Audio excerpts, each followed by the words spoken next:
1779 to 1783, shortly after the loss of the Americans, the garrison and townspeople of Gibraltar endured a siege by combined forces of Spain and France that was so lengthy, violent and traumatic that it has gone down in history as the Great Siege.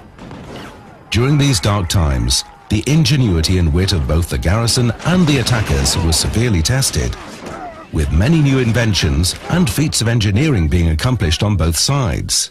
Numerous feats of military skill and daring took place. One such event was the Great Sortie of 1781. Diary of Private John Gordon, 73rd Regiment, November 26th, in the year of our Lord, 1781.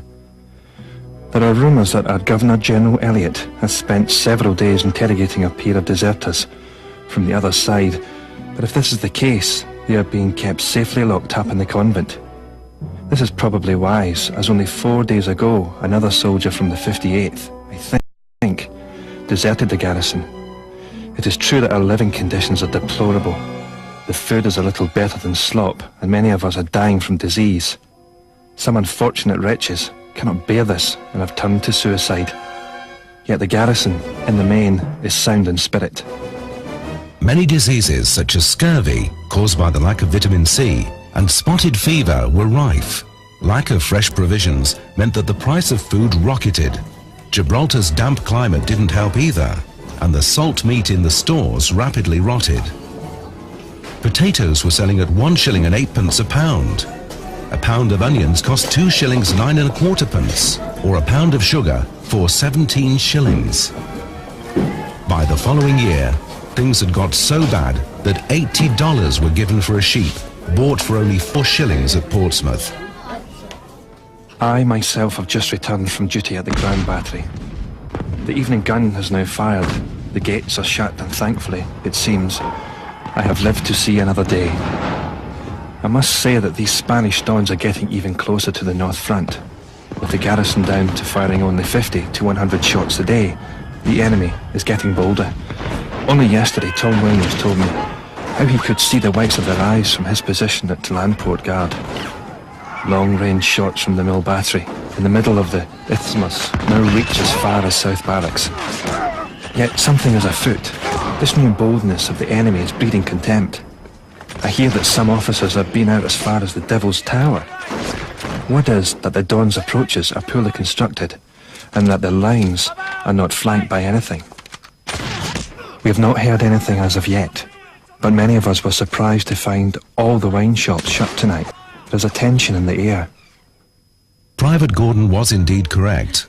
Although there was no room for thoughts of surrender, severe rationing, sickness and shelling were reducing the garrison inexorably. They had held out against starvation and bombardment for 2 years, but the fortress was in dire need of a respite from the enemy's attentions.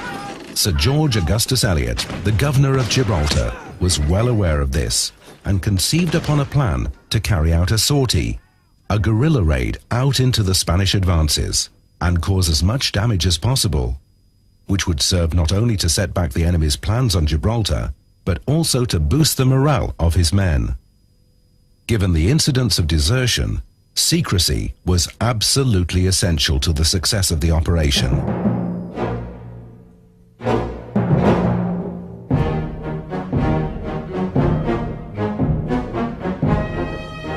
There is great excitement, yet no one was sure what was happening. As I passed the picket room, a chap from the Royal Artillery bade me adieu. Being surprised at the strangeness of such an address, I asked him in haste what he meant. He told me, "You are going to burn the Mill Battery." I stopped to read the posted orders for the evening, and being one of the few who could read, I was asked to convey the information to the others. Evening garrison orders, countersign, steady. All the grenadiers and light infantry of the garrison, and those of you... The orders mobilized the garrison into a frenzy of activity. 2 regiments, the best companies from all the others, a strong force of artillery and Gibraltarian workmen, plus a further contribution of 100 men by Captain Curtis of the Royal Navy, were an impressive force to detach for a sortie. All were to be well armed, borrowing items from other soldiers if necessary. To some, it may have seemed like using a sledgehammer to crack a nut, but Eliott knew it was the best way of obtaining a sure result. Over 2,000 men assembled at midnight at the Red Sands in the area known as Alameda Grand Parade.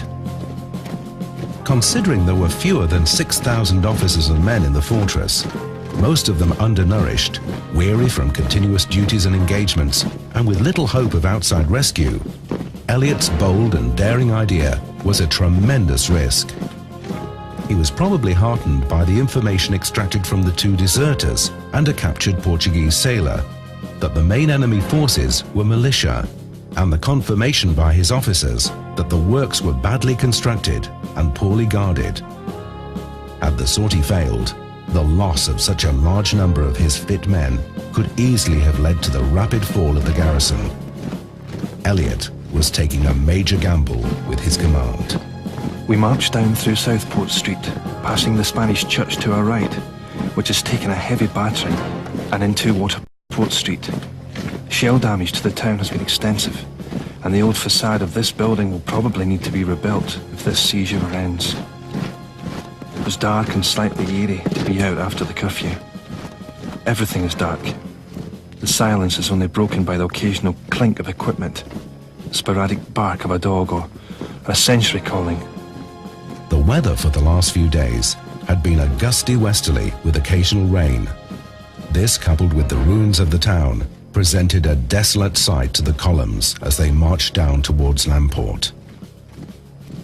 At 2:45 in the morning, the soldiers moved out of Lamport through the Sally Port and across the ditch into no man's land. The forces had been organized into 3 columns, with Brigadier General Ross in chief command. Once past the glacis, the earthen ramp that served to protect the city walls and the inundation, the leading right column marched through Forbes Barrier and turned, keeping the gardens on their left. The center column followed, marching through Bayside Barrier towards the mortar batteries, whilst the left column brought up the rear, marching along the narrow causeway between the open sea and the inundation, known as the Strand, towards the gun batteries. The moon, having nearly finished her nightly course, gave little light to warn the defenders of our movements. We crept forward stealthily, silence being of the essence. I was in the 3rd column, moving directly towards our objective. Suddenly, from the east we heard shouts and shots. Alto! Despite our best efforts, we were discovered. We quickened our pace and suddenly were over the barricades and in the enemy trenches. The time for silence was now past. The right-hand column, made up mainly of Hanoverians, had alerted some Spanish guards as they passed through Forbes Barrier. These challenged, fired, and ran, with the column in pursuit. They attacked and took the parallel in front of them. At this point, a number of them lost their way and surged onto St. Carlos Battery. Here they valiantly took the battery and held it until they were mistaken for Spanish defenders and were unfortunately fired upon by the approaching center column until the countersign was called out. The columns met little resistance, and as they advanced, engineers, artificers, and workmen busied themselves, knocking down casks, leveling sandbanks, filling in ditches, and setting fire to the fascines and timber. The artillery, for its part, was busy spiking the guns.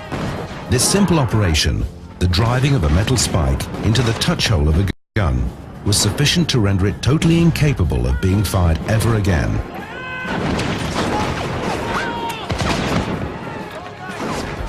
Almost as rapidly as it ensued, all resistance seemed to vanish. Amongst the noise of destruction, one could hear cheers. The light of the flames allowed us to see. All around, the enemy defences were being destroyed, with the infantry formed to repel a possible counterattack. The sortie had been a complete success, all along the line. In the flickering light, I made out a figure of a stout officer with a sword slung over his shoulder. My word! It's the governor himself, in disguise! I stood behind him as he addressed a single wounded Spanish officer who lay on the ground. The matter was urgent, the governor explained. The magazines would be blown soon. The officer replied, "No, sir, no! Let me perish amid the ruins of my post. At least one Spaniard die honourably." The brave man was granted his dying wish.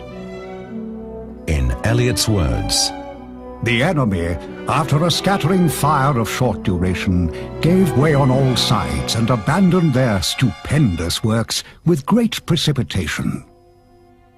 by 2:45 in the morning, trains were being laid to powder magazines, and these were blown. The patient work of some 14 months had been destroyed in little more than an hour, and the Spanish plans for taking the rock set back significantly. All of the cost to the garrison of 4 men killed, 25 wounded, 1 missing, and surprisingly, a Scotch Guards killed. As the battery at Willis kept a stiff bombardment on the Spanish in order to prevent a counterattack, I saw the governor look around. Look round, my boys, and view how beautiful the rock appears by the light of this glorious fire. I then stooped to pick up the Spanish officer's logbook. I could just make out what it read, and called over a friend who knew a smattering of Spanish. Ha! I heard him laugh. What does it say? I asked. It says, nothing extraordinary happened this night.